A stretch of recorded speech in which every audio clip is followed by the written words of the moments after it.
Dando continuidade então ao nosso estudo do Livro dos Espíritos, livro 3º das Leis Morais, capítulo 12, a perfeição moral, ou perfeição moral, primeiro item, as virtudes e os vícios, né? Continuando esse tema tão interessante para nós, nós vamos para a questão número 897, lembrando aqui que nós estudamos poucas questões nesses nossos 2 últimos encontros, porém extremamente valioso para nós, né, o estudo que foi feito, bastante comentário, né, tivemos ali a oportunidade de refletir bastante sobre essas colocações. Então nós vimos inicialmente, né, sobre qual a mais meritória das virtudes, falamos aqui sobre as virtudes e imperfeições, depois vimos também aqui sobre... deixa eu ver aqui, a diferença, né, entre aquele que tem que lutar contra as imperfeições e aquele que trabalha a caridade por um impulso automático, né, qual dos dois tem mais valor. Vimos aqui que todos são valorosos, né, e aquele que não precisa lutar intensamente pelo controle, né, das suas tendências inferiores, é porque já trabalhou muito anteriormente, né? Então não existe aquele que começa ou aquele que termina, né? Então todos são valiosos. Bom dia, Eve. Depois, a parte os defeitos e vícios sobre os quais ninguém enganaria. Qual o indício mais característico da imperfeição? Aqui na questão 895, e aí, então os espíritos aqui responderam de um modo bem taxativo, né? O interesse pessoal. E a gente vai usar bastante essa ideia nas reflexões seguintes. Então lembremos sempre que tudo aquilo que é feito com desinteresse é sempre meritório, e aquilo que tem o interesse pessoal, ainda que mais velado, mais obscuro, mais escondido, ele sempre marca, né, as nossas tendências egoístas, tendências orgulhosas ainda. Depois aqui na questão 896, a última que nós vimos, fala sobre aquele que age de um modo irresponsável, né, embora de boa vontade, age sem planejamento, age sem cuidado, muitas vezes levando até um prejuízo àquele que recebe a assistência, né, alguma assistência, ou mesmo um prejuízo pessoal. Então ele tem o mérito do desinteresse, mas poderia fazer bem melhor se houvesse ali um cuidado, um estudo naquilo que ele vai realizar. Então, poderíamos só ilustrar essa última questão, trazendo ali uma ilustração bastante simples, né? Nós imaginemos que nós somos cuidadores de uma criança, e aí então, em nome da boa vontade, do amor para essa criança, a gente então abre a caixa de doces e deixa a criança comer à vontade. E aí, com o passar do tempo, ou não muito tempo, né, essa criança começa a passar mal, por causa, né, dessa generosidade, dessa falta de cuidado, dessa falta de compreensão daquilo que é necessário para aquela criança, né? Então nós teremos ali um problema a curto prazo, a médio prazo e a longo prazo, em nome da boa vontade, em nome do amor e do carinho que nós temos. E não é assim que nós devemos nos comportar. Então, conforme nós conversamos anteriormente, assim como nós temos o sim como um gesto bastante caridoso, o não também se torna um gesto caridoso quando ele visa um bem maior, um cuidado mais especial com aquele trabalho, com aquela tarefa, com aquele que recebe a nossa assistência. Na questão 897, que é a que nós vamos estudar hoje, nós temos aqui 3 questões em uma, né, porque é 897, 897A e depois o item número B dessa mesma questão. Kardec então diz assim para nós: aquele que faz o bem sem visar uma recompensa na terra, mas na esperança de que lhe seja levado em conta em outra vida e que nessa a sua posição seja melhor, é repreensível e esse pensamento prejudica o seu adiantamento?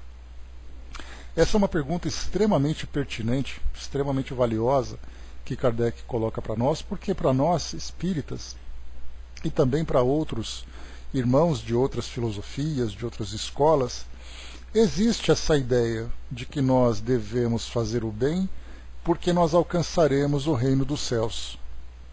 Então é uma expressão bastante utilizada, uma ideia bastante comum para nós espíritas, vamos para os planos, para os melhores planos. Bom dia, Mami, bom dia, embaixador, de novo.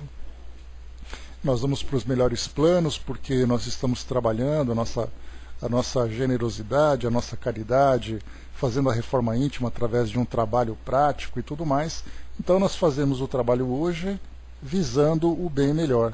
Então podemos até suprimir todo o egoísmo que nós temos, imaginando um orgulho, uma posição especial ou um reconhecimento nessa nossa existência. Aqui no nosso mundo físico, que nós seremos tratados e vistos como pessoas do bem e tudo mais. Então esse não é o nosso interesse. Nós vamos trabalhar em nome daquele futuro que todos nós desejamos. Eis aí então a pergunta que Kardec faz, e por isso ela é extremamente importante, porque nós estudamos com essa visão também. Fazemos hoje todo esse trabalho, praticamos todo o bem, exatamente visando essa posição melhor no plano espiritual.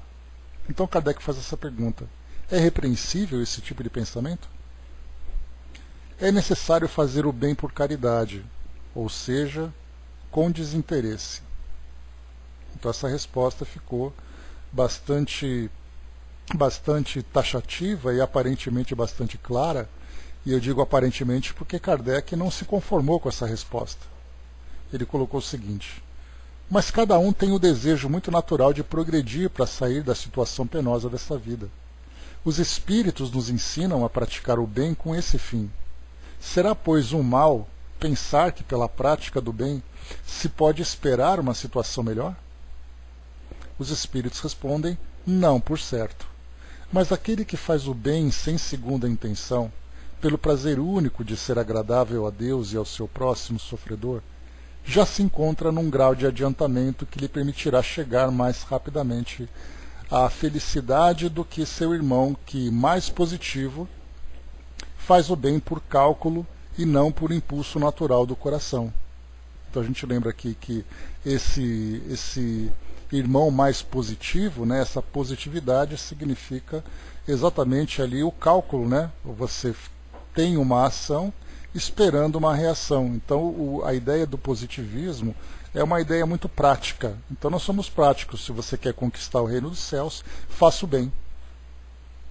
E aí então responderam os espíritos para nós aqui que sim, é importante o trabalho que nós fazemos visando alcançar essa esfera do plano espiritual mais elevada, pela reforma, pela transformação que nós vamos promover. Mas aquele que age esperando não conquistar o mundo espiritual pelo bem que faz, mas fazendo o bem pela vontade de fazer, que por consequência vai chegar a esse plano mais elevado. Então para nós é difícil dissociar uma ideia da outra, eu fazer o bem visando um mundo melhor no futuro, ou fazer o bem e naturalmente ter consciência de que o mundo melhor virá para todos nós, por consequência. Então nós não conseguimos ainda ter essa separação. E visando essa mesma dificuldade, Kardec então estende essa questão 897, trazendo aqui outro ponto. Não há aqui que se fazer uma distinção entre fazer o bem ao próximo e cuidar de se corrigir dos próprios defeitos? Concebemos que fazer o bem com o pensamento de que nos seja levado em conta na outra vida é pouco meritório. Mas emendar-se, vencer as paixões, corrigir o caráter, visando a se aproximar dos bons espíritos e se elevar, será igualmente um sinal de inferioridade? Não, não. Perfazer o bem queremos dizer ser caridoso. Aquele que calcula o que lhe pode render cada uma de suas boas ações na outra vida ou na vida terrena, procede de maneira egoísta. Mas não há nenhum egoísmo em se melhorar com vistas de se aproximar de Deus, pois esse é o objetivo de todos. Então aqui no final Kardec arremata com essa pergunta, e os espíritos também concluem esse raciocínio, mostrando que de fato nós temos muitos daqueles que procuram, através de uma caridade, através de uma contribuição. Nós temos inclusive muitas instituições religiosas que têm essa ideia de que você compra entre aspas, né, um pedaço do céu através do seu dízimo, através da sua doação, através da sua contribuição. Então, já é feita uma promessa, né, muito pragmática, comparando as ações aqui com o mundo físico, de visando essa filosofia, essa ideia da prosperidade. Então você age agora já calculando, inclusive, né, mostra para nós assim, aquele que faz uma maior doação tem ali uma posição melhor no plano espiritual, ou no mundo, ou nos céus, no paraíso, seja lá onde for.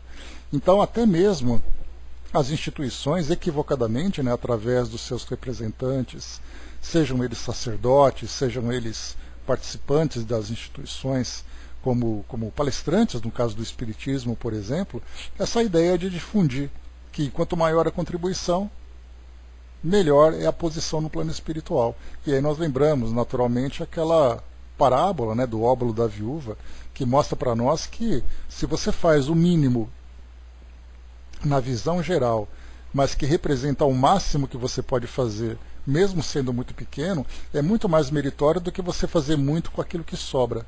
Então essa parábola ela é bastante significativa para nós, mostrando que a vontade de fazer o bem, a vontade de ser melhor, se sensibilizar com a dor do outro, sabendo que esse tipo de atitude, de trabalho que nós fazemos, nos trará uma recompensa, não existe demérito nisso. O problema é quando nós calculamos de querer sempre encontrar uma situação, uma oportunidade de fazer o suposto bem, sabendo que no futuro isso será reconhecido, como se nós fizéssemos alguma coisa cientes de que estão nos observando naquilo que nós fazemos. Alguma coisa assim, olha, presta atenção que eu estou fazendo bem, não esquece de mim. Então é nesse sentido que os espíritos colocam. Então, claro que nós temos aquele interesse que é bastante, que fica ali bastante claro na consciência do indivíduo, e aquele que age esperando que esse bem venha como resultado das suas ações. Não que ele faça esperando o bem, mas ele faz com a consciência de que esse bem vai trazer para nós, vai chegar até nós. Então, existem os dois extremos, aquele que faz egoisticamente e aquele que faz com consciência. Mas entre um extremo e outro, nós temos ali uma faixa muito sensível, uma faixa muito delicada, que nem sempre conseguimos separar uma coisa da outra. Vocês se lembram que quando nós estudamos sobre a caridade, estudando o Evangelho segundo o Espiritismo, né? Não faça que a mão esquerda não saiba o que a direita faz, né? Até estigmatizando a coitada da mão esquerda, né? Que durante muito tempo até os canhotos sofreram com isso, né?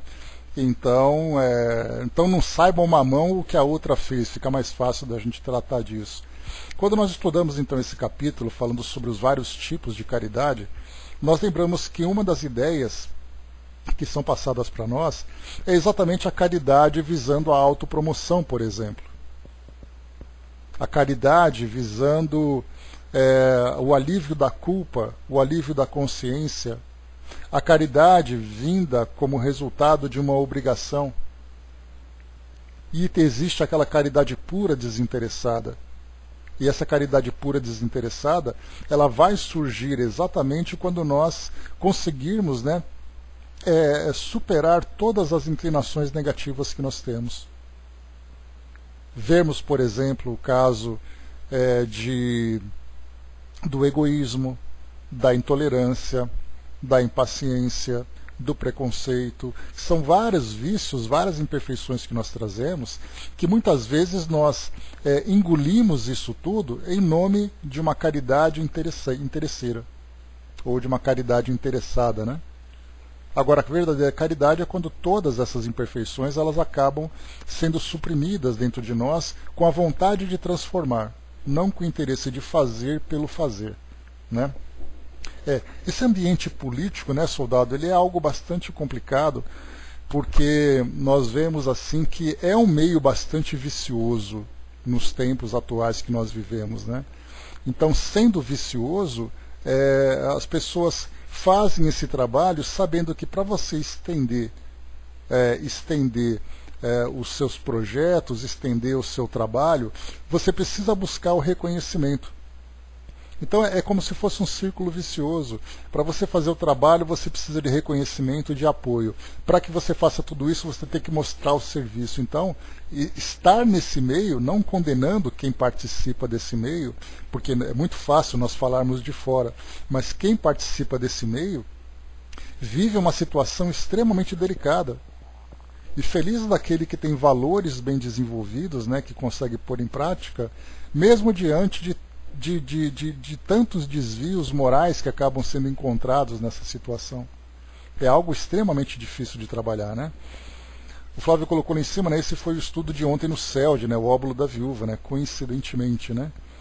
Esse conhecimento mais complexo está na doutrina, né? Até porque a gente lembra que o grande lema que é trazido para nós, a grande ideia, né, que é trazida para nós dentro da doutrina, é que fora da caridade não há salvação.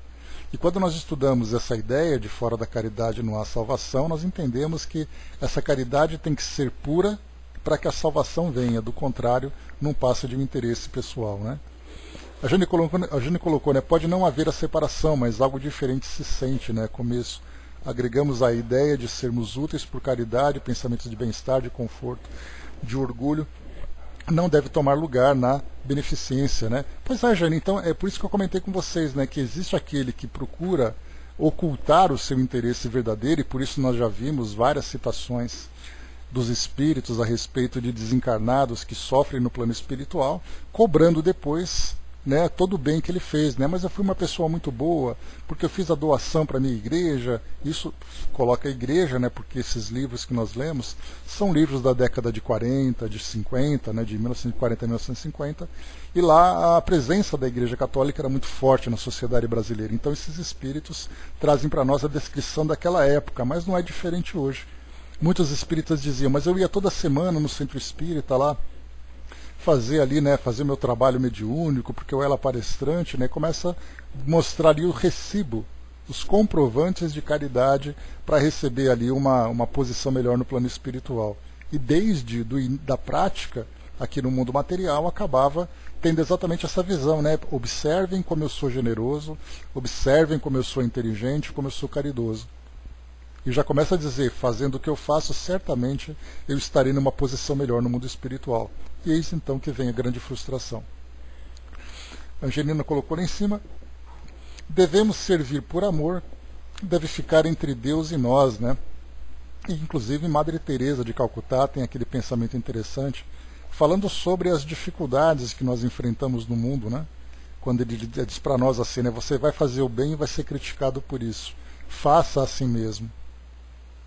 E depois ela traz ali várias outras explicações, depois a gente lê de novo essa mensagem, e no final ela diz assim, né, porque no final é sempre entre você e Deus, não é entre você e as pessoas. Então faça com consciência de que a ideia, né, faça com a consciência de que você está agradando a Deus. E na verdade nós não estamos tentando conquistar a simpatia divina, porque o amor de Deus já é perfeito e já é absoluto, mas somos nós que estamos conquistando o nosso próprio espaço. O embaixador colocou nessa, tá certo, né? Deixa eu ver, mas aqui Jane colocou, né, logo se esfriam, né, nas suas decisões. Da princípio, a caridade mais fácil é doar alguma coisa material, transitória, por isso tem que vir compartilhada pela doação interna, né? O detalhe que os espíritos trazem para nós, né, Jane? E esse é um exemplo que acontece no plano espiritual e é uma situação que também acontece aqui no plano físico, é o trabalho como forma de transformação, mas especialmente o trabalho feito, o trabalho voluntário que eles dizem para nós, né? Então, o voluntariado, o trabalho caritativo, o trabalho assistencial, ele faz parte de um processo terapêutico importante de reforma íntima. Então é sempre interessante que a gente vê nos atendimentos fraternos, por exemplo, que é recomendado, olha, você está passando por algum tipo de desequilíbrio, algum tipo de sofrimento, então vá tomar o seu passe, vai fazer ali o Evangelho no lar, vai ali estudar, ouvir palestra ou participar de algum estudo e participar de um trabalho voluntário. Exatamente porque mesmo que isso seja uma indicação para que o indivíduo vá como parte de um processo terapêutico, inevitavelmente ele acaba sendo beneficiado pelo despertar do interesse de fazer o bem. exatamente pelo resultado que chega, por essas sensações, por essas emoções que vão nos tocando, que vão nos sensibilizando. Então no plano espiritual também não é diferente. Então a gente percebe até mesmo quando André Luiz relata para nós em Nosso Lar da sua chegada, as atividades são oferecidas como parte de uma ocupação. Então é aqui sempre a expressão que eu comento com vocês, a chamada labor-terapia. Então, ou seja, o trabalho como modo de ocupar a mente das pessoas, até porque, como diz o ditado para nós, a mente parada é a oficina do diabo. Então o indivíduo que se encontra ali com os seus sofrimentos psíquicos, sofrimentos emocionais, as suas culpas, os seus remorsos, né, os seus medos, isso acaba sendo potencializado quando ele fica então remoendo essas lembranças. Então a melhor forma de fazer esse trabalho, né, de essa transformação, promover essa transformação é exatamente através dessa labor-terapia. Então ele começa como uma forma terapêutica, depois se torna um hábito. Mas a gente lembra sempre que a gente vai sempre se aperfeiçoando através da prática. Então é aquele exercício constante. Por isso que eu sempre comento, né, nós aqui da sala que estamos sempre envolvidos com várias atividades, chegar no plano espiritual a gente não vai ter problema nenhum de adaptação. Porque a primeira coisa que a gente vai perguntar é o que nós temos para fazer. O que eu posso ajudar? Exatamente porque nós aprendemos isso como parte de uma rotina natural de trabalho que nós temos. E nós devemos ainda aperfeiçoar, porque esse pouco que nós fazemos, que nós valorizamos tanto, né, é muito pouco realmente no plano espiritual diante das necessidades que nós temos. Então, na verdade, nós estamos aperfeiçoando essas virtudes, né, essa virtude da boa vontade, essa virtude da utilidade, da produtividade. São virtudes que nós estamos aperfeiçoando. Mas para aqueles que fazem por uma obrigação, fazem por uma indicação, estão fazendo certamente do modo que não é ideal. Mas o importante é que estão fazendo, porque há aqueles que sequer fazem. Me recordo de uma conversa com uma amiga que ela dizia exatamente isso, né? Os pais, o pai principalmente, tinha uma personalidade muito difícil. E aí então a mãe querendo fazer ali o trabalho voluntário, né? E o pai dizia assim para a mãe, né? Era aquele pai controlador e aquela mãe que infelizmente dependia muito desse pai. O pai dizia assim: mulher minha não trabalha de graça. Né? E quando o pai comentou isso, eu estava presente nesse dia, essa amiga olhou para mim, que é espírita, né, sabendo exatamente dessas ideias, olhou para mim, porque eu já conhecia a personalidade desse pai, e trazia exatamente essa resposta. Então, eu não trabalho de graça, pessoas da minha família não trabalham de graça, porque essa coisa de trabalhar voluntário é para quem não tem o que fazer. Esses argumentos nós já ouvimos, eu já ouvi várias vezes, exatamente porque tem essa ideia de que você servir ao próximo é uma perda de tempo, porque você tem coisa melhor para fazer. Ou então você não trabalha de graça, são argumentos assim. Exatamente, né? Essa visão muito material, muito terrena, né, soldado, que não transcendeu ainda essa barreira que nos limita aqui no mundo material, no mundo de egoísmo, de apegos, né? Então, felizes de nós que temos essa visão. Mas sabemos que temos que aperfeiçoar e muito ainda aquilo que nós fazemos. Não apenas aquilo que nós fazemos, mas o modo e as intenções que nós usamos para fazer esse tipo de trabalho. Né? Há interesses e interesses, né? Alguns deles são mais ingênuos ou discretos. Né? Então, nesse caso, a gente tem sempre aperfeiçoamento, né? Tudo é um processo. Nós não podemos esperar a generosidade, a caridade, a perfeição. No mundo como o nosso é muito importante que nós olhemos à nossa volta e entendamos a natureza do nosso mundo. O nosso mundo é ainda um mundo de muitos conflitos íntimos, de uma luta que parece interminável dentro da nossa consciência. Então nós não podemos esperar atitudes nobres. Até porque nós também cometemos esses equívocos, fazendo de um lado o trabalho caritativo, o trabalho de boa vontade, e por outro lado nós criticamos aqueles que não fazem. E quem somos nós para criticarmos aqueles que não fazem? Somos por acaso algum modelo de virtude? E mesmo se fôssemos, nós não poderíamos ter crítica nenhuma. Porque a virtude exatamente tem isso, a paciência, a compreensão, a indulgência. Tudo isso se aplica exatamente nessas situações mais comuns do nosso cotidiano. Porque geralmente a gente acha que as nossas virtudes são melhor reconhecidas quando nós encontramos situações críticas. Aquele indivíduo que comete um erro grave, a gente diz assim, não, nós temos que perdoá-lo. Aí quando a gente está dirigindo, alguém passa na nossa frente buzinando, o nosso pensamento manda ele lá para os quintos dos infernos, né? E cadê a nossa paciência, cadê a nossa tolerância? Então é no cotidiano, é no dia a dia, é na prática constante, nesse exercício interminável, que nós vamos conseguir aprimorar, aperfeiçoar as nossas virtudes. O Flávio colocou para nós, né, tem algum servicinho aí? Pois é, né? Onde é a sala de estudo mais próxima, né? Esse vai ser uma ânsia que nós temos, né, Flávio, de querer sempre colocar a mão na massa, de pôr em prática aquilo que nós trabalhamos. E isso para nós certamente é uma grande conquista, uma conquista pessoal, de perceber que existe dentro de nós não a semente do bem, mas existe ali já uma semente geminada, né? Que já começa ali a despontar ali as primeiras folhas, ainda tem muito para crescer.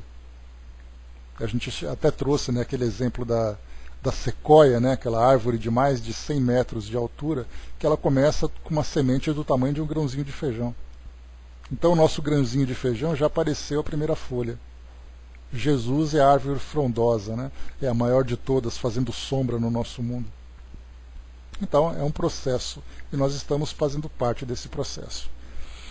O soldado lembrou aqui também, né, mundo de provas e expiações a caminho de se tornar regeneração, né? Então o importante é sempre isso, né? Por isso que eu reforço para vocês que é importante que a gente entenda o contexto que nós estamos vivendo hoje.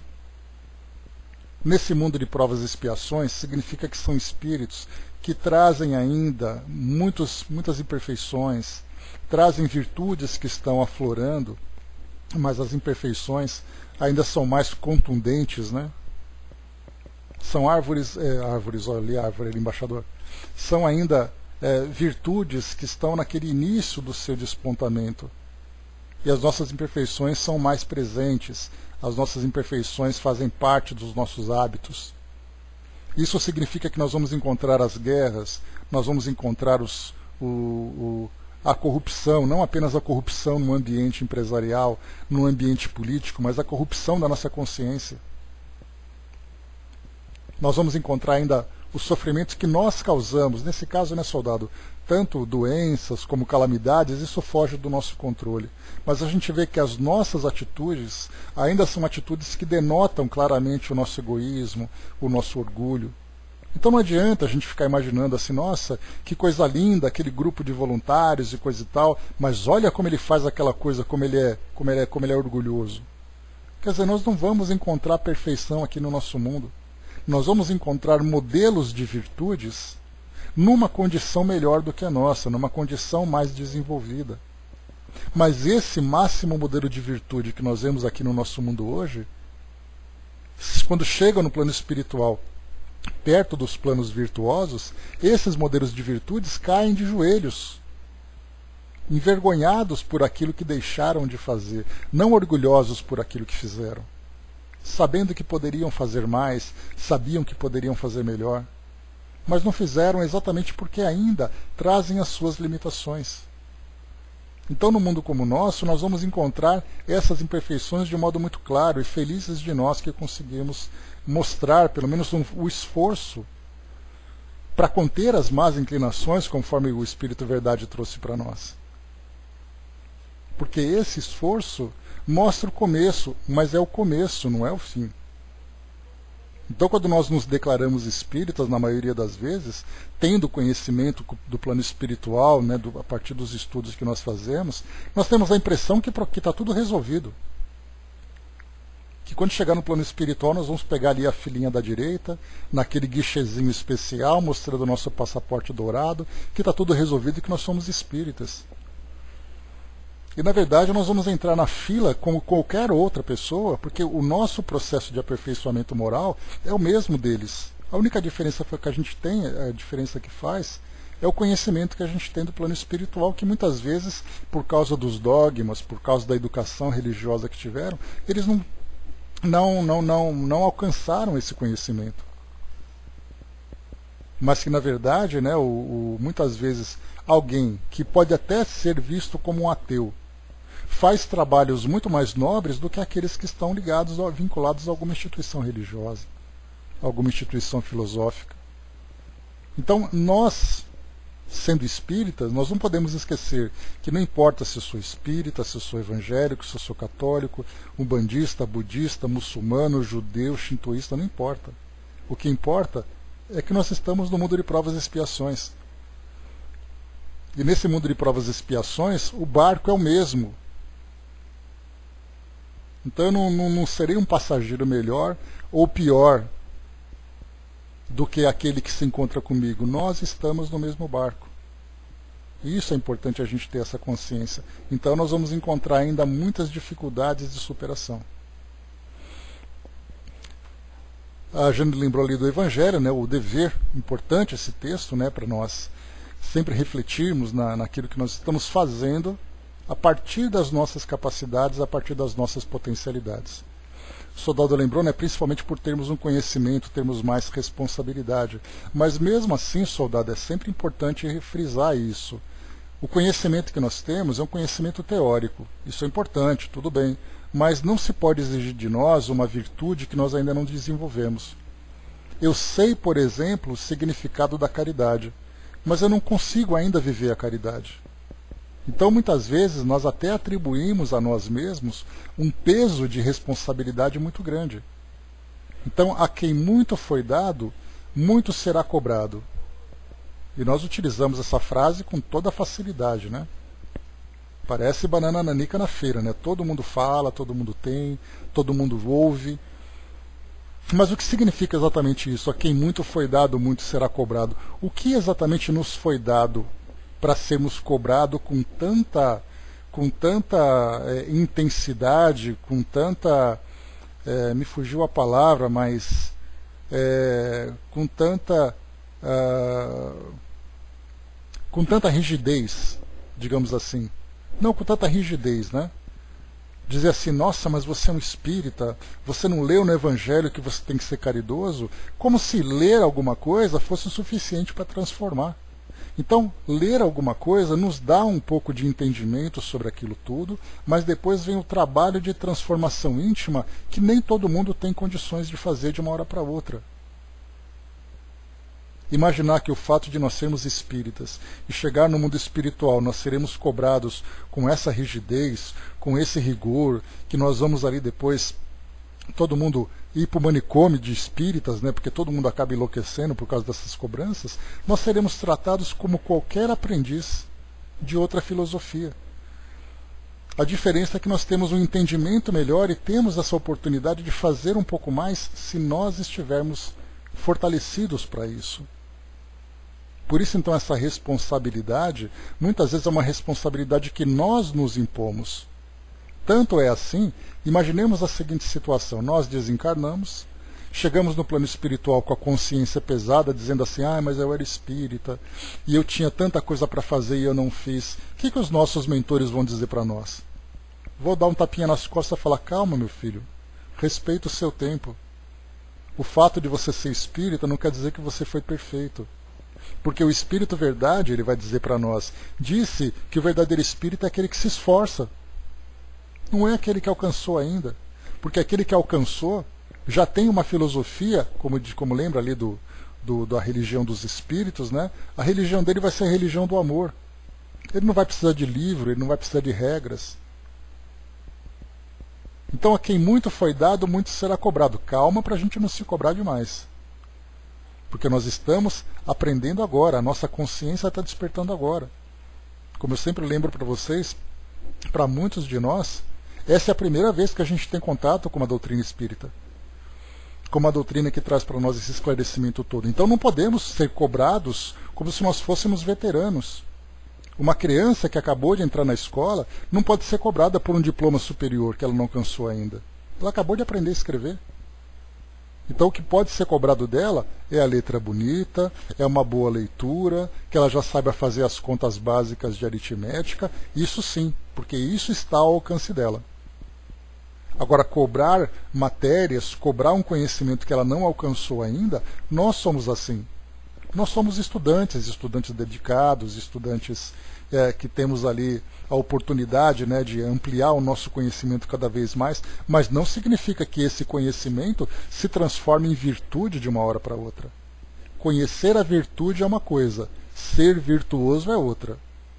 Nós temos a oportunidade de conhecer as virtudes. Nós não podemos dizer, por exemplo, eu não fiz caridade porque eu não sabia o que era.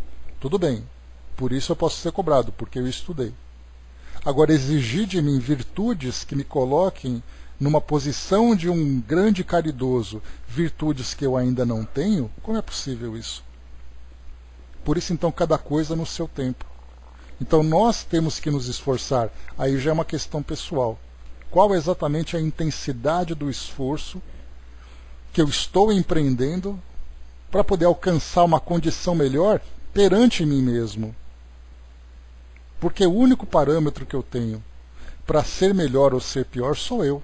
Porque eu vou olhar para trás e dizer assim, hoje eu sou melhor do que eu era. Mas eu também vou olhar para mim e dizer assim, mas hoje eu ainda não sou tão bom como eu posso ser no futuro. E aí então eu vou trabalhando a minha consciência. Enquanto nós não despertamos ainda essa visão clara a respeito de nós mesmos, é a dor que vem bater na nossa porta. E a dor não cobrando alguma coisa, mas a dor mostrando aquilo que nós fazemos ainda de equivocado, que a dor é a grande professora, como lembra Joana de Ângeles. Então, se eu faço alguma coisa equivocada, vem ali então, leva aquela chacoalhada. Faz isso, não faz aquilo, procura melhorar desse lado, para de pensar dessa forma. Aí quando a gente começa a alinhar as nossas ações, alinhar as nossas ideias com as leis divinas, com as leis naturais, aí a gente percebe que a nossa vida começa a ficar mais calma, mais tranquila. Eis aí então a nossa grande conquista. Agora, nós nos cobrarmos por algo que nós ainda não temos, temos que ter muito cuidado. Então a ideia de a quem muito foi dado, muito será cobrado, calma lá, não podemos ser cobrados com tanta intensidade, com tanto rigor, para algo que nós ainda estamos aprendendo. Mas quando nós aprendermos, aí nós não podemos dizer que não sabíamos. A Jane lembrou, né? Conhece-te a ti mesmo. É o autoconhecimento que é o processo que nós vamos identificar em nós. Por isso aqueles 3 passos, né, que eu sempre falo para vocês. E vamos repetir para ficar bem claro. Primeiro eu tenho que aprender a teoria de tudo. O que são as virtudes, o que são os vícios e imperfeições. Segundo passo, olhar para dentro de mim e saber o que eu tenho de virtude e de vício e qual a intensidade desses elementos. E depois a terceira parte é a reforma íntima. Não é fazer a primeira, fazer a segunda e fazer a terceira. Nós vamos fazendo os 3 praticamente ao mesmo tempo. Conforme a gente vai entendendo, eu já percebo dentro de mim e em seguida já começa a mudança. Eis aí a grande parte. Né? Para muitos de nós é um pouco constrangedor, né, Jane? Mas isso se a gente sempre olhar para esse nosso lado negativo, né? Bom dia, dona Miranda. Mas se a gente poder olhar assim para nós também na parte positiva, dizer, poxa, olha, mas como eu não sou bom nessa parte ainda. Mas aí depois eu mexo um pouco no espelho e olho e falo assim, mas essa parte está bonitinha já. Né? Então a gente começa assim a olhar aquilo que precisa melhorar, olhar aquilo que já está um pouco melhor. Por isso então é sempre reformar aquilo. Né? Pois é, tem dia que a gente olha com mau humor que parece que o mundo está sendo carregado nas costas, né? E tem dia que a gente começa a jogar flores para cima. Então é dizer assim, né? Olha, esse meu lado está muito ruim, eu preciso melhorar. E esse outro lado está bem melhor, então eu vou fazer com que ele fique melhor ainda. E aí então a gente vai trabalhando constantemente. Essa capacidade de se autoanalisar que nós estamos desenvolvendo. E é aí então que a gente podia dizer, isso eu não posso dizer que não sabia. Que eu tinha que buscar meu conhecimento, que eu tinha que aprender com o resultado das minhas ações, que se eu cometo uma ação negativa, eu vou ter um resultado negativo. Isso nós já aprendemos, já está na cartilha lá do Beabá. Lá no comecinho já começa a trazer para nós, as primeiras frases já começam a ficar claras para nós. Vamos em frente então. Kardec mostra exatamente isso, né? Concluindo então esse nosso raciocínio, ele mostra exatamente isso, que a gente pode ter aqui as nossas ações visando uma condição melhor, um estado de felicidade melhor no plano espiritual, e isso não mostra necessariamente um egoísmo, mas se nós agirmos calculadamente, muito mais preocupado com a quantidade do que nós fazemos do que com a qualidade, aí sim isso mostra a nossa inferioridade ainda, lamentavelmente. Quase apanhei dentro de uma obra de caridade, né? Imagina como eu voltei outro dia para o trabalho, né? Pois é. Mas aí nessas virtudes vão mostrando para nós, né, que infelizmente nós encontramos ainda com aqueles que trazem o coração endurecido, e nós sabemos que alguma coisa provocou aquele endurecimento, que as pessoas são mal educadas, né? Na verdade elas não tiveram oportunidade de serem educadas. E como a gente lembra sempre, né, aquela velha história, né, que dizia que, aliás, uma história que eu contava aqui há bastante tempo, que faz tempo que eu não comento. O homem ia comprar o jornal, ele pegava o jornal ali, comprava na banca, na época em que se comprava, né, apesar de que ainda se compra, né, e o jornaleiro ali nem olhava para a cara dele, simplesmente pegava ali as moedas, e ele dava bom dia, o outro não respondia. Aí um dia esse comprador, né, essa pessoa passava pela banca acompanhado de um amigo, comprou o jornal, o jornaleiro só resmungou, e o amigo perguntou: mas por que você fica dando bom dia todo dia para ele se ele nem te responde? Aí ele falou assim, né, bom, se ele não me dá bom dia, isso é um problema que ele tem, né? Eu dou bom dia porque eu acho que ele merece ter um bom dia. E assim vai, né? Pois é. Mas a gente vai aos poucos, né, Jane? Que eu sempre brinco, né, aqui em casa, às vezes a gente está conversando algumas coisas, né? Aí pensa assim, mas eu não sou Madre Teresa de Calcutá, não. Aí eu falo assim, mas se continuar assim, certamente não vai ser, né? Então a gente não é, mas a gente pode ser, né? Então, aos poucos, tem coisa que a gente não consegue, mas aos poucos a gente vai melhorando. Vamos lá, questão 898. Diz aqui para nós, né?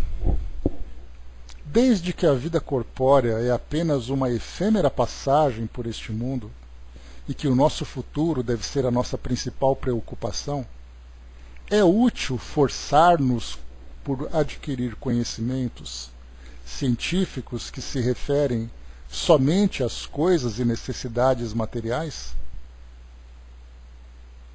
Sem dúvida. Primeiro, isso vos torna capazes de aliviar os vossos irmãos. Depois, vosso espírito se elevará mais depressa, se houver progredido intelectualmente. No intervalo das encarnações, aprendereis em 1 hora aquilo que na Terra demandaria anos. A gente vai voltar para essa frase depois. Nenhum conhecimento é inútil. Todos contribuem mais ou menos para o adiantamento, porque o espírito perfeito deve saber tudo e, devendo o progresso realizar-se em todos os sentidos, todas as ideias adquiridas ajudam o desenvolvimento do espírito. Aqui então já sai um pouquinho dessa ideia da caridade que a gente estava conversando agora, e já começa a entrar numa parte mais prática aqui da nossa vida material. Então, já que eu estou preocupado com o mundo futuro, o mundo espiritual, eu sei que a nossa vivência aqui no mundo físico é só uma passagem, para que eu tenho que me dedicar ao conhecimento técnico, científico, se eu sou um espírito imortal e o que importa é eu desenvolver as minhas virtudes? E aí então, por isso Kardec perguntou, é útil forçar-nos a adquirir conhecimentos científicos que se referem somente às coisas e necessidades materiais? Por exemplo, eu sou um espírito imortal, aí eu vou me preocupar em conhecer um pouco sobre ecologia, sobre a parte jurídica, sobre os conhecimentos de exatas, de humanas, de biológicas, né? De um modo geral assim, mas eu sou um espírito. No plano espiritual eu não preciso ficar me preocupando como é que faz qual é o cálculo que eu tenho que fazer de física para conhecer ali o movimento dos corpos, dos astros. Para que eu vou estudar sobre aquelas fórmulas chatas, né, que matemática apresenta para nós? Para que eu tenho que aprender? Aliás, os meus alunos falam isso, né? Para que eu tenho que aprender trigonometria se eu não vou usar isso nunca na minha vida? Para que eu tenho que aprender essa coisa de química, de física, se eu não vou ser nem químico e nem físico? Aí a resposta, né, que é sempre clássica de se dar, né? Não importa o que você aprende, o que importa é que você aprende. Porque o que importa para nós é, né, sempre mobilizarmos o nosso raciocínio, mobilizarmos a nossa inteligência, fazer com que a nossa cabeça seja ativa, porque é esse conhecimento que faz com que nós ampliemos a nossa visão do mundo e tenhamos a capacidade de analisar e raciocinar sobre tudo aquilo que se apresenta para nós. Então eu posso até não utilizar aquele cálculo, mas eu sei que eu vou aprender a calcular. Eu sei que eu sei fazer um cálculo. E aí, quando surgir uma situação, aquela capacidade de raciocínio, aquela capacidade analítica que eu tenho, estará bem desenvolvida. E é a mesma coisa que os espíritos respondem agora nessa questão 898. Então, sem dúvida que é útil. Primeiro, isso vos torna capazes de aliviar os vossos irmãos, porque o nosso conhecimento a respeito das ciências do mundo faz com que nós criemos situações, criemos soluções para aliviar as dificuldades que o mundo material oferece para aqueles que não conseguem, por exemplo, superar as dificuldades que o mundo físico impõe para nós. Então eu ser um administrador, eu ser um advogado, eu ser um trabalhador de qualquer área que seja, eu vou apresentar para aquele que precisa uma solução para a dificuldade que ele tem. Será o suficiente. Já é o primeiro passo. Eu utilizo a minha inteligência para poder fazer com que o mundo seja melhor para as pessoas nesse aspecto do mundo, porque eu não posso ignorar. Nós não somos, por exemplo, ascetas, né? Os ascetas eram aqueles que são aqueles, né, que vivem em alguns países como faquires, pessoas que não se alimentam, pessoas que não tomam banho, pessoas que promovem aquele auto-sacrifício em nome de uma elevação espiritual, o que é um grande equívoco. Me lembro da foto de um homem na Índia que durante muitos anos ele não se senta. Então ele fica em pé, fica parecendo uma garça, né, que uma perna fica estendida e a outra fica dobrada com o pé apoiado no joelho, e ele fica assim. Aquele cabelo de 1,5 metro, todo empastado, aquela sujeira toda. Então ele disse que não precisa tomar banho, não precisa sentar, que ele vai mortificar-se em nome de uma elevação espiritual. E na verdade a gente já viu sobre isso, né? Os espíritos aqui já trouxeram para nós nessa terceira parte das leis morais, falando sobre esses sacrifícios inúteis. Falando para nós aqui, deixa eu pegar especificamente aqui qual é o texto, é a lei de adoração, deixa eu ver aqui, os sacrifícios aqui sobre vida contemplativa, os sacrifícios, privações voluntárias e mortificações, está aqui no capítulo número 5, lei de conservação. Privações voluntárias e mortificação. Em nome de uma elevação espiritual, o indivíduo, então, se submete a situações extremamente dolorosas, inúteis. E no mundo todo nós encontramos pessoas que passam fome. Para poder aliviar a fome dessas pessoas, eu tenho que fazer com que a ciência da produção de alimentos, que é a agronomia, que é ali a capacidade dos nossos botânicos de trabalharem a genética, os meios de transporte, de ativar o comércio, e para isso preciso de administradores, economistas, para poder aliviar ali as dores das pessoas no seu campo íntimo. E para isso eu tenho que trazer para elas ali um bem-estar, seja lá em que área for. Seja no modo como ela mora, seja no seu entretenimento, seja no modo como ela se veste, na forma como ela se vê, para fazer com que ela se sinta bem. E isso me fez até lembrar, no Pinga Fogo de 1971, se não me engano, no primeiro Pinga Fogo, que foi perguntado para o Chico, naquela entrevista, se fazer cirurgia plástica ia contra os princípios espíritas, alguma coisa nesse sentido. E aí então todos nós espíritas ficamos com ouvidos atentos, né? O que será que o Chico vai responder sobre cirurgia plástica? Ah, porque eu estou com aquele papinho aqui embaixo do pescoço, porque esse pneuzinho aqui do meu lado está me incomodando, porque meu narizinho precisa dar aquela ajeitada. Aí começa a pensar nas futilidades que nós ainda nos apegamos. E o Chico deu uma resposta muito sábia. Ele diz assim, as pessoas, para se sentirem bem, para se sentirem felizes, elas precisam alimentar a sua autoestima. E muitas vezes para ela, um ajuste no corpo é o suficiente para que ela viva melhor. Então, para quem está com a vida resolvida, está tudo ótimo. E para quem se olha no espelho e se sente infeliz? O indivíduo não se sente bem consigo mesmo. De que forma que você vai proporcionar para ele o mínimo de prazer em se ver, de prazer em ser o que ele é? Então são situações que nós vamos encontrando que só vão ser solucionadas através do desenvolvimento da nossa inteligência, através do desenvolvimento das nossas ciências.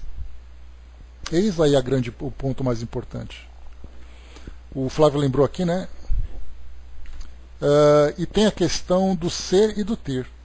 Nesse nosso mundo de provas e expiações, o ter faz parte do nosso aprendizado para desenvolver o ser. Exato, Flávio, a gente espera muito assim. As pessoas ficam muito ligadas nos bens materiais e só pensam no espírito, como se fosse fácil, como se ela não precisasse de nada. E na verdade nós precisamos. O nosso aprendizado, o nosso desenvolvimento moral, ele se dá por etapas. Então nós estamos assim a cada dia aprendendo alguma coisa nova, despertando em nossa consciência uma nova ideia, através da prática, através da convivência com o outro, através de situações que a vida vai apresentando para nós, nós vamos desenvolvendo os nossos potenciais. Do contrário, nós não estaríamos aqui. Nós viveríamos num mundo que é completamente imaterial. E nós não apenas estamos no mundo material, mas no mundo material de provas e expiações. E essa expressão, provas e expiações, embora nós utilizemos de um modo muito fácil, ele tem um significado profundo.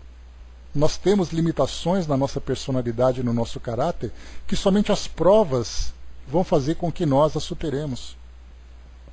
E as expiações vêm para nós como oportunidade de resgate, porque nós somos espíritos ainda muito falhos.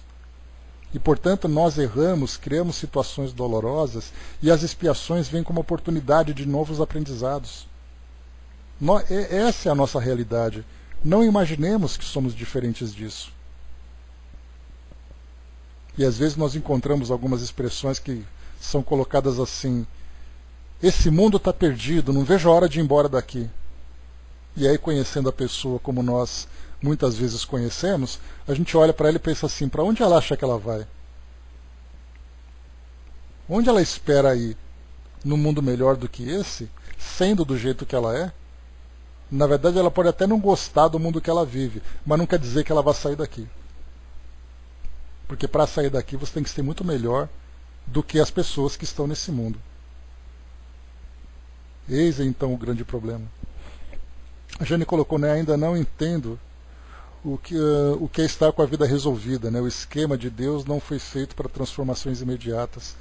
Quanto mais bruto é o animal, maior é a corrigenda. Pois é, então não adianta, né, essa coisa de estar com a vida resolvida. Nós não estamos com a vida resolvida. Se nós estivéssemos com a vida resolvida, nós estaríamos no mundo regenerado, no mundo superior. A Jane lembrou, né, se continuarmos no bem até o fim, fazendo a nossa parte, os outros farão o mesmo e Deus fará o resto, né? A própria lei. As leis naturais, a lei de Deus, né, vai fazer com que nós nos aperfeiçoemos através das dores, através do despertar da nossa consciência pelo amor ou pela dor, né? Tudo vem no seu devido tempo. Próxima questão, 899. De dois homens ricos, um nasceu na opulência e jamais conheceu a necessidade. O outro deve sua fortuna ao seu próprio trabalho. E todos os dois a empregam exclusivamente em sua satisfação pessoal. Qual dele o mais culpado? Eis o enigma, né? Kardec é muito bom nisso, né? Ele coloca não apenas nessa parte, mas depois aqui na questão 901, ele traz aqui dos avarentos, né, não dos ricos. Então é bem interessante. Então, nesse caso, dois homens que são ricos, um herdou, nasceu ali no berço de ouro, e o outro trabalhou ardentemente para poder conquistar a sua fortuna. Só que os dois, com essa riqueza toda, buscam apenas o prazer pessoal. Compram aquilo que querem, fazem o que querem, não se preocupam com a necessidade alheia, não pensam na caridade. Qual dos dois é o mais culpado? A resposta: o que conheceu o sofrimento. Ele sabe o que é sofrer. Conhece a dor que não alivia, mas como geralmente acontece, nem se lembra mais dela. Então olha só o que é trazido para nós aqui. O caminho que nós percorremos, a forma como nós vivemos, é parte do processo de aprendizagem. Então, se eu tive uma vida que exigiu de mim muito sacrifício, eu estive naquele meio em que o sacrifício estava presente na minha vida e na vida de outras pessoas também. E aí então, quando eu alcanço aquele sucesso material, em vez daquele sacrifício, percebendo aquele caminho difícil que foi percorrido e que muitas pessoas, a grande maioria, acaba percorrendo e não consegue alcançar esse sucesso e precisam dessa atenção, precisam de ajuda, ele simplesmente não se sensibiliza com isso. Então ele conheceu o sofrimento, conhece pessoas que sofrem e sofreram como ele, e agora que ele alcançou essa posição, ele não se importa mais.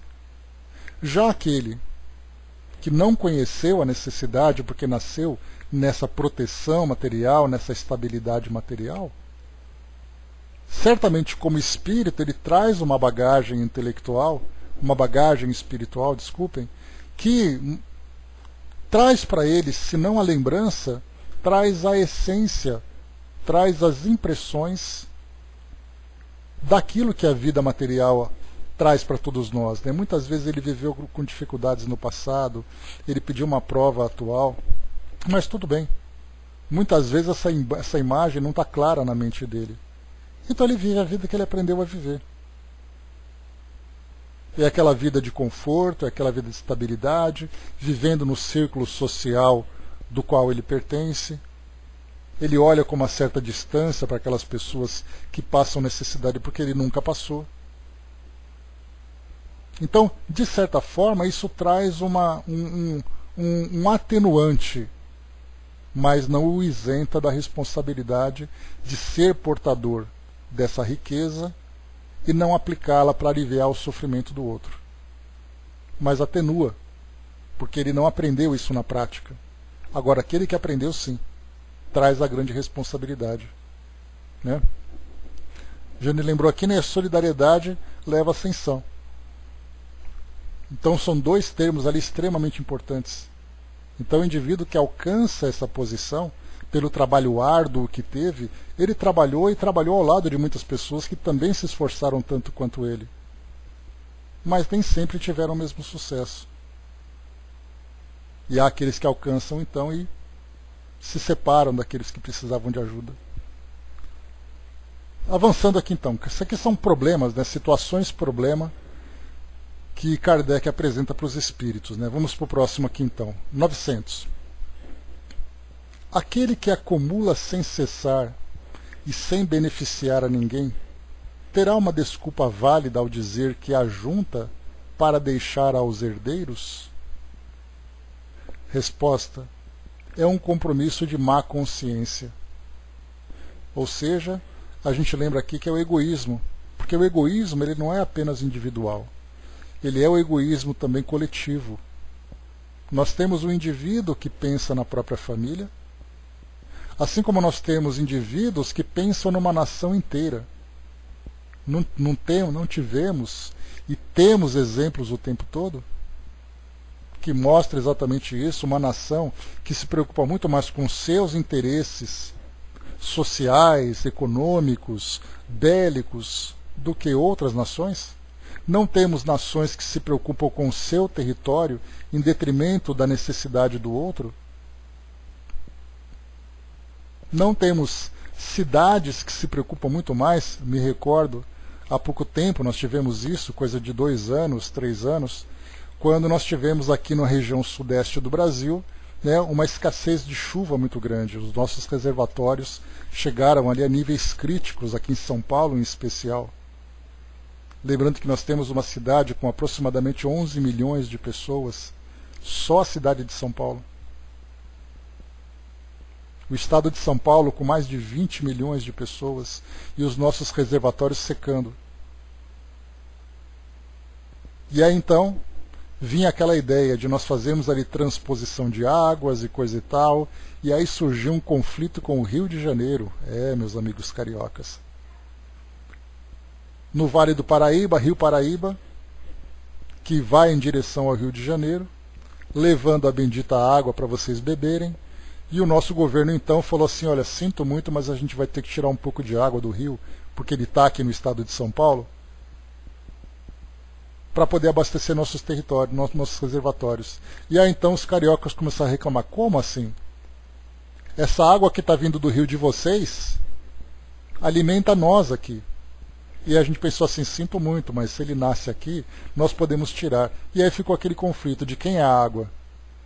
Como se alguém passasse mais sede do que outro. Como se alguém tivesse mais ou menos necessidade do que o outro. E aí nesse caso a gente começa então a entrar nesse egoísmo coletivo. Porque então cariocas e paulistas começaram nesse embate. Quem é o dono da água, quem vai ficar com a água? E aí então a solução não era pensar assim, vamos conversar para ver qual é a melhor solução. A ideia foi o contrário, eu vou fazer e o problema é seu. E aí então começaram a protestar, entrar com ações jurídicas, né, nos órgãos de controle das águas do Brasil e tudo mais. E aí o que a gente vê então? O egoísmo individual, o egoísmo muitas vezes familiar, o egoísmo coletivo.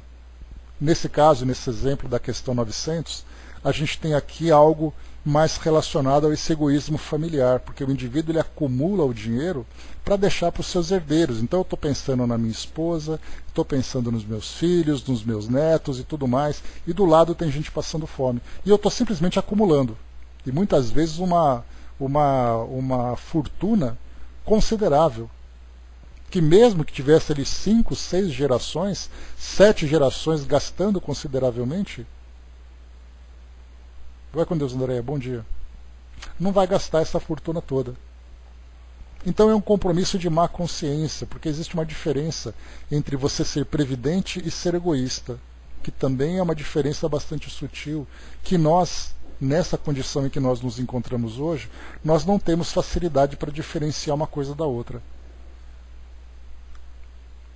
Porque ao mesmo tempo que eu penso assim, bom, depende muito, porque, por exemplo, no Brasil, nós temos um país que tem ali uma economia instável, conflitos sociais significativos, então quanto mais eu tiver para me prevenir, melhor. Já aquele que vive num ambiente mais estável, mais seguro, mais previsível, ele tendo ali o básico para poder controlar a sua vida já vai ser o suficiente. Então eu não posso exigir de alguém que tem uma determinada experiência de vida que ele tenha a mesma visão que eu tenho, com uma experiência de vida diferente da dele, que pode ser melhor ou que pode ser pior. Então nós temos ainda uma dificuldade muito grande de achar exatamente ali o ponto de equilíbrio. E aliás, essa busca por esse equilíbrio é exatamente ali um dos principais objetivos da nossa existência aqui no mundo físico. Essas situações que nós vamos vivendo, situações do campo material, afetivo, emocional, psíquico, espiritual, tudo isso para nós é a busca do equilíbrio.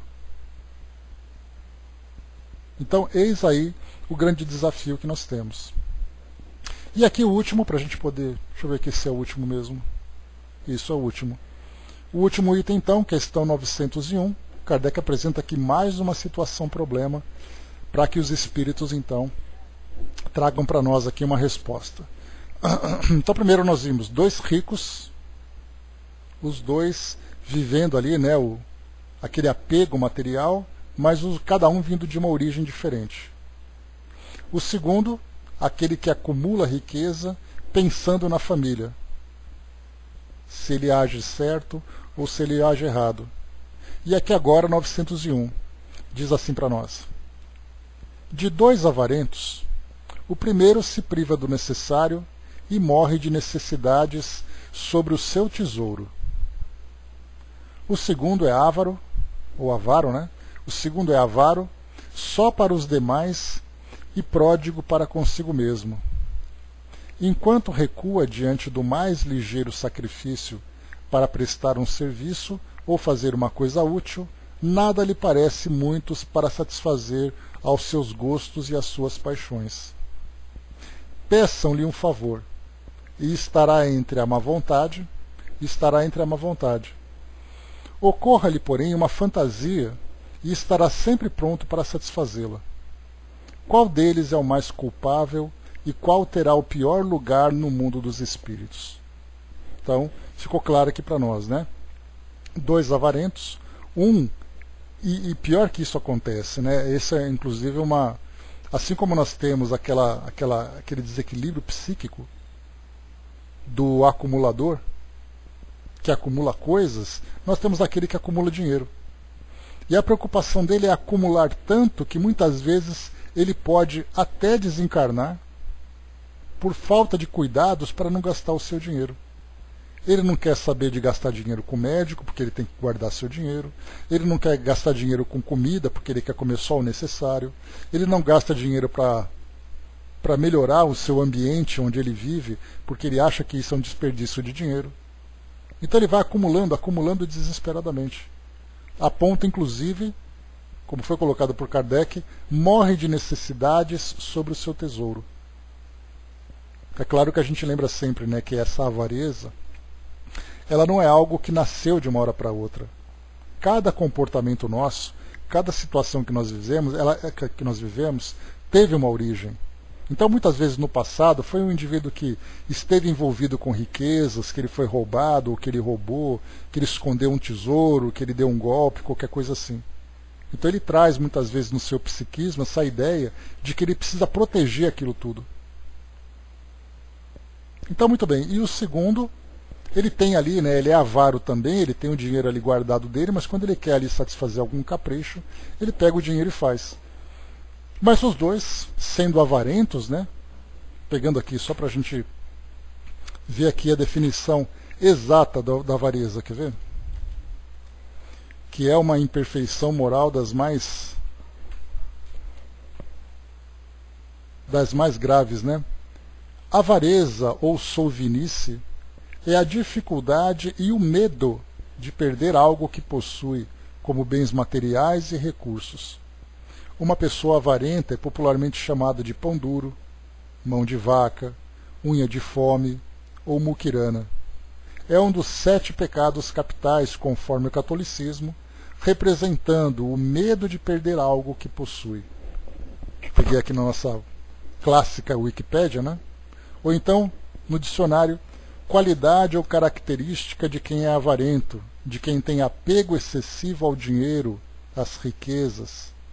Por extensão, falta de magnanimidade, de generosidade, mesquinharia, mesquinhez, sovinice. Manda, por favor, Dudu. Então, eis aí a definição de avareza para nós. Então a gente lembra sempre que tem origens. Mas Kardec então perguntou para nós aqui, qual deles é mais culpado? O que morre em cima do dinheiro ou aquele que só satisfaz aquilo que interessa? A resposta é aquele que goza. É mais egoísta do que avarento. O outro já recebeu uma parte de sua punição. Eis que interessante aqui nessa situação. Porque aquele que morre em cima do dinheiro já foi para ele uma situação de sofrimento. Agora, aquele que gasta dinheiro só consigo mesmo, ele não é apenas avarento, ele é também egoísta, que para nós, superficialmente, parece que é a mesma coisa, mas não é. Então ele já sofreu aquele que se apega. Nós tivemos aqui um carinhoso, né, obrigado pela participação aqui conosco. Irmão Dirceu trouxe para nós aqui uma mensagem para a nossa reflexão. Vamos lá. Nessa peneira da vida, onde ainda não conhecemos nada, ou até muita coisa vivida, num plano tão diferente do que vivemos, essa terra onde muitos de nós recriamos momentos de nossa evolução moral, onde esses resgates que procuramos reter de nossas condições pretéritas, cuidando na vida após vida, em trazer uma melhora física e muito mais a espiritual, porque quando chegamos ao orbe em que tu estás, você, a partir do momento que chega, tudo foi apagado da sua mente, e a sua consciência traz muitos momentos passados. Mas onde está tudo que eu fiz do passado que não sabia, até vir aqui e descobrir que não fui aquele homem ou aquela mulher que fez um avesso tão grande, onde um processo de esquecimento mostra que existe uma evolução do ser terreno espiritual. Portanto, meu irmão, deixa eu ver aqui,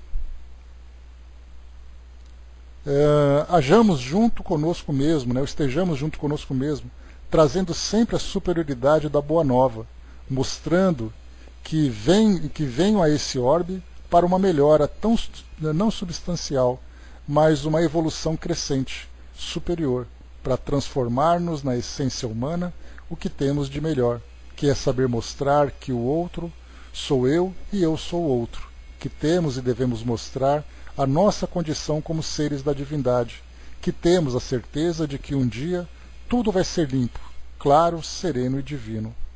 Sejamos sempre justos com a relação pai e filho, pois só ele vai trazer um porvir muito melhor do que vocês e nós precisamos nesta vida aqui desse espírito e da vida terrena de todos vós. Obrigado pela acolhida, irmão Dirceu. Então a gente vê, né, que aqui, conforme nosso irmão aqui traz como reforço para o nosso aprendizado, as coisas vão acontecendo gradualmente. Então o nosso aprendizado é através da experiência do dia a dia, é uma encarnação após a outra, é aprendendo através das observações, das nossas percepções, compreendendo aqui, né, que aí vem a parte intelectual, que é exatamente compreender a importância da vida no mundo material, a importância da vida no mundo espiritual, entender a nossa realidade, a nossa essência espiritual, conhecer todos os processos e mecanismos, como é o caso, por exemplo, da reencarnação, como é o caso desse esquecimento do passado, como é o caso da lei de causa e efeito. Então toda essa parte que nós vamos desenvolvendo intelectual através dos nossos estudos facilitam, favorecem o nosso aprendizado, inclusive compreendendo que essas transformações não acontecem de uma hora para outra. Como foi colocado aqui nesse trecho, né?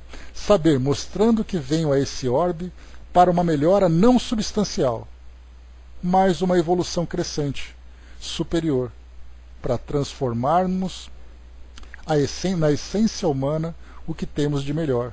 Então, é sempre visando esse progresso contínuo. Porque muitas vezes, né, nós nos paralisamos diante das frustrações e fracassos que nós enfrentamos com a expectativa de grandes conquistas. Porque eu quero alcançar, eu quero ser daquele jeito, eu quero alcançar aquele modelo ideal, mas eu não consigo porque eu erro o tempo todo. Então é aquela história que nós já conversamos, né, outras vezes.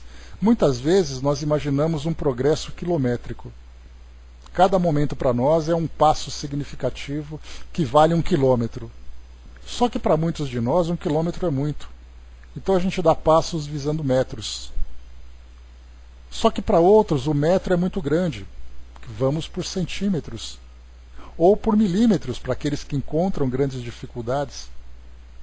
Mas o importante é sempre esse progresso. E lembrando, inclusive, que os próprios erros que nós cometemos, aqueles erros que não são deliberados, que não são intencionais, fazem parte do aprendizado.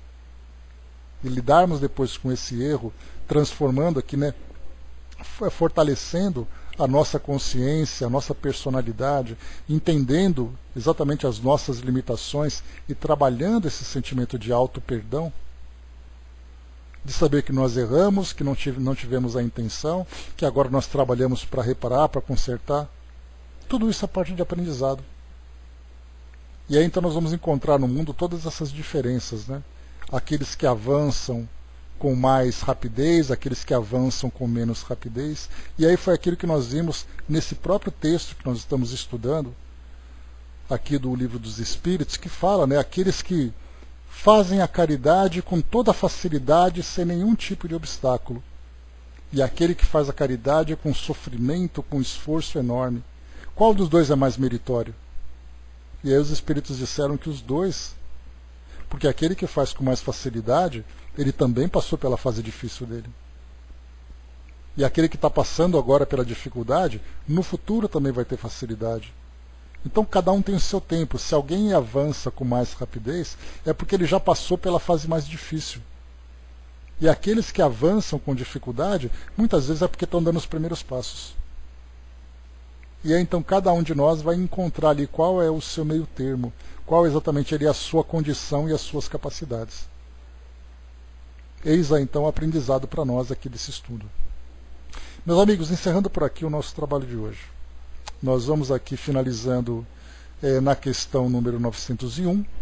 Nós temos depois aqui 902 até a 906. Temos mais 4 questões, mais 5 questões aqui para nós desenvolvermos no nosso próximo.